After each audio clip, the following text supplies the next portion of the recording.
Alkitab murni, kisah penciptaan dunia Adam dan para nabi hingga ke penggenapan nubuatan di tanah Israel.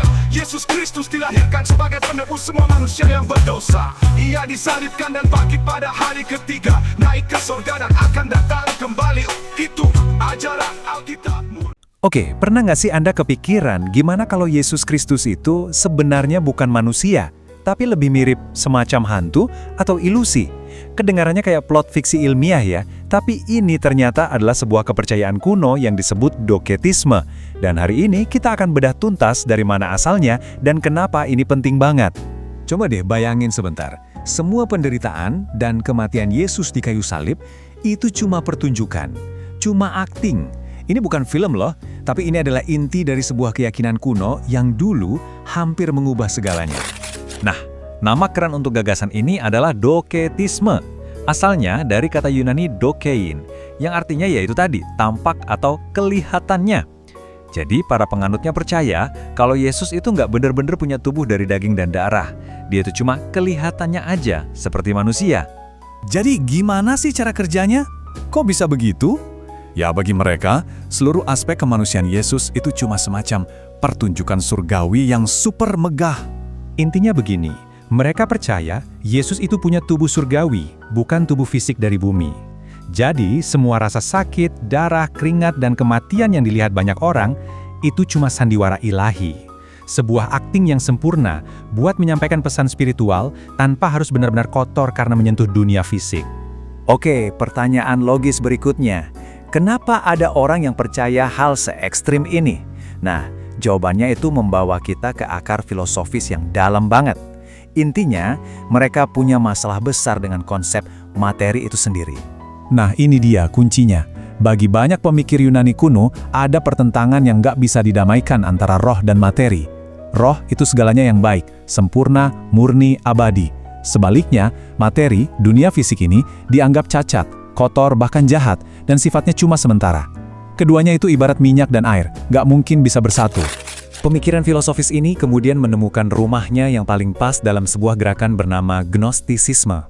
Kaum Gnostik ini percaya kalau dunia fisik kita ini semacam penjara yang jahat. Jadi buat mereka, nggak masuk akal banget kalau sosok penyelamat ilahi seperti Yesus malah mau-maunya mengambil tubuh fisik yang jahat. Solusinya, ya sudah, anggap saja tubuhnya itu cuma ilusi. Biar lebih gampang, bayangin aja begini. Plato pernah bilang kalau semua benda fisik di dunia ini, kursi yang Anda duduki, pohon di luar, itu cuma bayangan yang nggak sempurna dari ide kursi atau pohon yang sempurna di alam roh. Nah, kaum doketis menerapkan logika yang sama ke Yesus. Tubuh fisik itu kan bayangan yang nggak sempurna, jadi nggak mungkin sang ilahi datang dalam bentuk itu. Dia pasti datang dalam wujud aslinya yang murni dan spiritual. Tapi, ide ini juga nggak tunggal loh. Ada berbagai versi yang diusung oleh beberapa tokoh kunci. Yuk kita kenalan sama siapa aja mereka. Di sini kita bisa lihat variasinya jadi cukup liar. Ada Marcion yang bilang Yesus nggak punya masa kecil.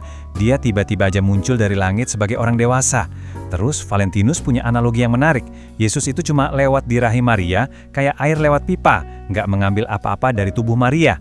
Dan yang paling dramatis mungkin Basilides, yang mengklaim Yesus itu melakukan semacam trik sulap di detik-detik terakhir dan menukar dirinya dengan Simon, orang yang bantu dia memikul salib. Tentu saja, para pemimpin gereja saat itu nggak tinggal diam. Mereka melihat doketisme ini bukan sekedar perbedaan pendapat biasa, tapi sebuah ancaman besar terhadap inti kepercayaan Kristen itu sendiri. Ada dua alasan utama kenapa ajaran ini dianggap sangat berbahaya. Pertama, kalau Yesus cuma penampakan, artinya konsep inkarnasi, ide bahwa Tuhan menjadi manusia, jadi batal, nggak pernah terjadi. Kedua, dan ini yang paling fatal, kalau penderitaan dan kematiannya cuma ilusi, ya, seluruh konsep penebusan dosa jadi nggak ada artinya sama sekali. Pengorbanannya jadi palsu. Dan kutipan ini menunjukkan betapa seriusnya perlawanan mereka. Ignatius dari Antioquia ini sampai harus menekankan kata benar-benar berkali-kali. Tujuannya apa? Ya untuk melawan gagasan kelihatannya dari doketisme. Bagi dia dan para pemimpin gereja lainnya, ini adalah pertarungan untuk mempertahankan realitas dari iman itu sendiri. Dan perjuangan ini bukan sebentar loh. Ini berlangsung berabad-abad. Mulai dari peringatan di surat-surat paling awal dalam Perjanjian Baru, lanjut ke perlawanan sengit dari bapak-bapak gereja kayak Ignatius dan Irenaeus, sampai akhirnya puncaknya di Konsili Kalsedon.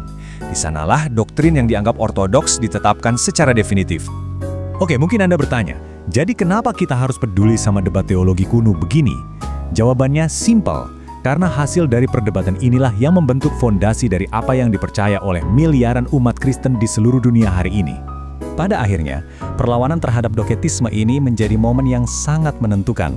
Dengan menolak ide bahwa Yesus itu cuma hantu, gereja jadi dipaksa untuk mendefinisikan dengan sangat jelas dan tegas siapa dia sebenarnya. Ini semacam krisis identitas yang justru melahirkan kejelasan. Dan inilah jawaban final yang dirumuskan. Yesus itu bukan setengah Tuhan, setengah manusia. Bukan juga Tuhan yang pura-pura jadi manusia. Sebaliknya, dia adalah 100% Tuhan dan 100% manusia. Dua kodrat yang utuh bersatu secara sempurna dalam satu pribadi. Istilah teologisnya adalah persatuan hipostatik, dan inilah doktrin yang menjadi pilar kekristenan sampai sekarang. Jadi, sebagai penutup, mari kita renungkan pertanyaan ini. Coba bayangkan implikasinya. Seandainya yang menang adalah kepercayaan bahwa Yesus itu cuma ilusi spiritual.